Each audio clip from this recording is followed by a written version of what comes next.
मेरे पापा की औकात। 5 दिन की छुट्टियां बिताकर जब ससुराल पहुंची तो पति घर के सामने स्वागत में खड़े थे। अंदर प्रवेश किया तो छोटे से गैराज में एक चमचमाती गाड़ी खड़ी थी, स्विफ्ट डिजायर। मैंने आंखों ही आंखों से पति से प्रश्न किया तो उन्होंने गाड़ी की चाबियां थमाकर कहा, कल से तुम इस गाड़ी में कॉलेज जाओगी प्रोफेसर साहिबा। Oh my God! खुशी इतनी थी कि मुंह से कुछ और निकला ही नहीं। बस जोश और भावावेश में मैंने अपने पति तहसीलदार साहब को एक जोरदार झप्पी दे दी और अमर बेल की तरह उनसे लिपट गई। उनका गिफ्ट देने का तरीका भी अजीब हुआ करता है। सब कुछ चुपचाप और अचानक।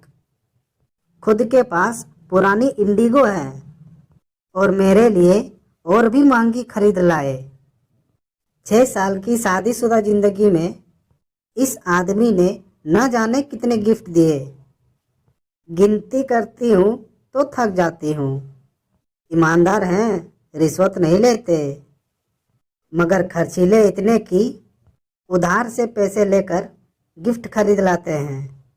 लंबी सी झप्पी के बाद जब अलग हुई तो गाड़ी का निरीक्षण करने लगी। मेरा पसंदीदा कलर था, बहुत सुंदर थी। फिर मेरी नज़र उस जगह गई जहाँ मेरी स्कूटी खड़ी रहती थी। वो जगह तो खाली थी। स्कूटी कहाँ है? मैंने चिल्लाकर पूछा। बेच दी मैंने। क्या करना अब उस जुगाड़ का? पार्किंग में इतनी जगह भी नहीं है। मुझसे बिना पूछे बेच दी तुमने? एक स्कूटी ही तो थी, पुरानी सी। गुस्सा क्यों होती हो? उन्होंने भावहीन स्वर में कहा। तो मैं चिल्ला पड़ी। स्कूटी नहीं थी वो, मेरी जिंदगी थी। मेरी धड़कनें बसती थी उसमें। मेरे पापा की इकलौती निशानी थी मेरे पास। मैं तुम्हारे तोहफे का सम्मान करती हूँ, मगर उस स्कूटी के बिना पर नहीं। मुझे नहीं चाहिए तुम्हारी गाड़ी। तुमने मेरी सबसे प्यारी चीज बेच दी, वो भी मुझसे बिना पूछे। और मैं रो पड़ी। शोर सुनकर मेरी सास बाहर निकल आई। उन्होंने मेरे सर पर हाथ फेरा तो मेरी रुलाई और फूट पड़ी। रो मत बेटा, मैंने तो इससे पहले ही कहा था कि एक बार बहू से पूछ ले, मगर बेटा बड़ा हो गया है तहसीलदार। माँ की बात कहाँ सुनेगा? मगर तू रो मत। और तू खड़ा खड़ा अब क्या देख रहा है? वापस ला स्कूटी को। तहसीलदार साहब गर्दन झुकाकर आए मेरे पास। रोते हुए नहीं देखा था मुझे पहले कभी। प्यार जो बेइंतहा करते हैं। याचना भरे स्वर में बोले, सॉरी यार, मुझे क्या पता था कि वो स्कूटी तुम्हारे दिल के इतने करीब है। मैंने तो कबाड़ी को बेचा है, सिर्फ 7,000 में। वो मामूली पैसे भी मेरे किस काम के थे? यूं ही बेच दिया कि गाड़ी मिलने के बाद उसका क्या करोगी? तुम्हें खुशी देनी चाहिए थी, आंसू नहीं। अभी जाकर लाता हूँ। फिर वो चले गए। मैं अपने कमरे में आकर बैठ गई, जड़वत सी। पति का भी क्या दोष था? हाँ, 1-2 बार उन्होंने कहा था कि इसे बेचकर नहीं ले लो। मैंने भी हंसकर कह दिया था कि नहीं, यही ठीक है। लेकिन अचानक स्कूटी ना देखकर मैं बहुत ज़्यादा भावुक हो गई थी। होती भी कैसे नहीं। वो स्कूटी नहीं, औकात थी मेरे पापा की। जब मैं कॉलेज में थी तब मेरे साथ पढ़ने वाली एक लड़की नई स्कूटी लेकर कॉलेज आई थी। सभी सहेलियां उसे बधाई दे रही थी। तब मैंने उससे पूछ लिया, कितने की है? उसने तपाक से जो उत्तर दिया, उसने मेरी जान ही निकाल दी थी। कितने की भी हो, तेरी और तेरे पापा की औकात से बाहर की है। अचानक पैरों में जान नहीं रही थी। सब लड़कियां वहां से चली गई थी।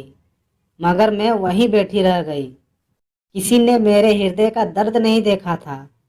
मुझे कभी यह एहसास नहीं हुआ था कि वे सब मुझे अपने से अलग गरीब समझती थी। मगर उस दिन लगा कि मैं उनमें से नहीं हूँ। घर आई तब भी अपनी उदासी छुपा नहीं पाई। माँ से लिपटकर रो पड़ी। माँ को बताया तो माँ ने बस इतना ही कहा, छिछोरी लड़कियों पर ज़्यादा ध्यान मत दे, पढ़ाई पर ध्यान दे। रात को पापा घर आए, तब उनसे भी मैंने पूछ लिया, पापा हम गरीब हैं क्या? तब पापा ने सर पर हाथ फिराते हुए कहा था, हम गरीब नहीं हैं बिटिया, बस जरा सा हमारा वक्त गरीब चल रहा है। फिर अगले दिन भी मैं कॉलेज नहीं गई। पता नहीं, मन नहीं था। शाम को पापा जल्दी ही घर आए थे और जो लाए थे वो इतनी बड़ी खुशी थी मेरे लिए कि शब्दों में बयां नहीं कर सकती। एक प्यारी सी स्कूटी, तितली सी, सोन चिड़िया सी, नहीं, एक सफ़ेद परी सी थी वो। मेरे सपनों की उड़ान, मेरी जान थी वो। सच कहूँ तो उस रात मुझे नींद नहीं आई थी। मैंने पापा को कितनी बार थैंक यू बोला होगा मुझे खुद भी याद नहीं है। मैंने पापा से पूछा, स्कूटी कहाँ से आई, पैसे कहाँ से आए, ये भी नहीं सोच सकी ज़्यादा खुशी में। फिर 2 दिन मेरा प्रशिक्षण चला। साइकिल चलाना तो जानती थी, स्कूटी भी चलाना सीख गई। 5 दिन बाद कॉलेज पहुंची, अपने पापा की औकात के साथ, एक राजकुमारी की तरह, जैसे अभी स्वर्ण जड़ित रथ से उतरी हो।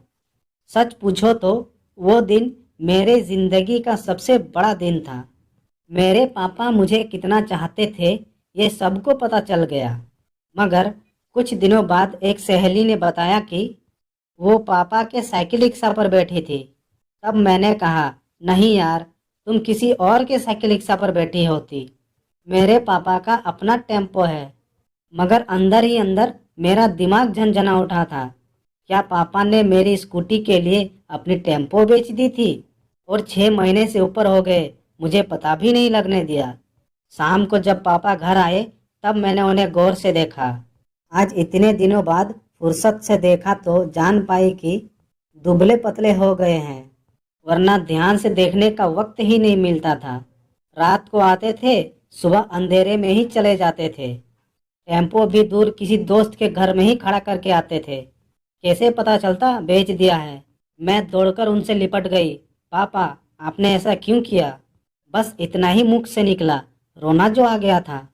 तू मेरा गरूर है बेटिया, तेरी आंखों में आंसू देखूं तो मैं कैसा बाप।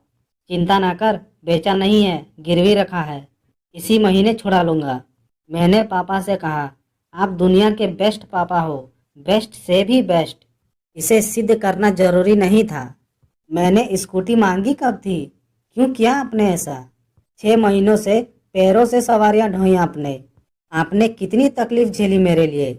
मैं पागल समझ ही नहीं पाई और दहाड़े मारकर रोने लगी। फिर हम सब रोने लगे, मेरे दोनों छोटे भाई और मम्मी भी। पता नहीं कब तक रोते रहे। वो स्कूटी नहीं थी मेरे लिए, मेरे पापा के खून से सींचा हुआ उड़न खटोला था मेरा। और उसे किसी कबाड़ी को बेच दिया, दुख तो होगा ही। अचानक मेरी तंद्रा टूटी। एक जानी पहचानी सी आवाज़ मेरे कानों में पड़ी। फट फट फट।